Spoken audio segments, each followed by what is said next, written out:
네, 방송을 통해 연예인들의 선정적인 춤과 노출을 보면서 좀 지나치지 않나 생각하는 분들 많으시죠? 그런데 청소년 연예인 가운데 상당수는 강요에 의해서 선정적인 옷을 입고 공연을 했다는 조사 결과가 나와서 충격을 주고 있습니다. 연예 활동을 하면서 다리나 가슴, 엉덩이 등을 강요에 의해 노출한 경험이 있다. 무대나 촬영장에서 애무, 키스 등 선정적인 암시가 담긴 표현을 경험했다.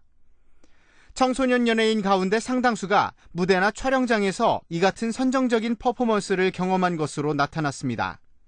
여성가족부는 청소년 정책 분석평가센터에 의뢰해 청소년 연예인 성보호와 근로권, 학습권 실태를 조사했고 그 결과 현재 초중고등학교에 다니고 있는 19살 미만의 연예인 88명 가운데 60%가 강요에 의해 과다 노출이나 성적 침해를 경험한 것으로 36%는 하루 8시간 이상 초과 근무를 경험하는 등 연소자로서의 근로권 보호 수준도 미흡한 것으로 나타났습니다.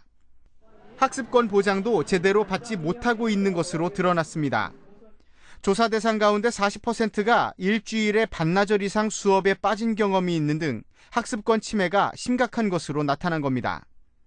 거꾸로 좀 생각해보면 시청자들이 그런 것들을 요구하는 것이 아닌가. 예를 들어서 그 어린 청소년들의 여성인 경우는 여자 청소년들 경우에는 더 예쁜 몸매를 좀 드러내게 하기를 원한다거나 아니면 더 귀여운 모습을 위해서 좀 더 성형을 하게 한다고 하거나 그래서 어떻게 보면 제작자가 그런 것들을 요구한 것 같지만 그 베이스에는 그 시청자들의 기본적인 요구가 있는 것이 아닌가라는 생각이 듭니다.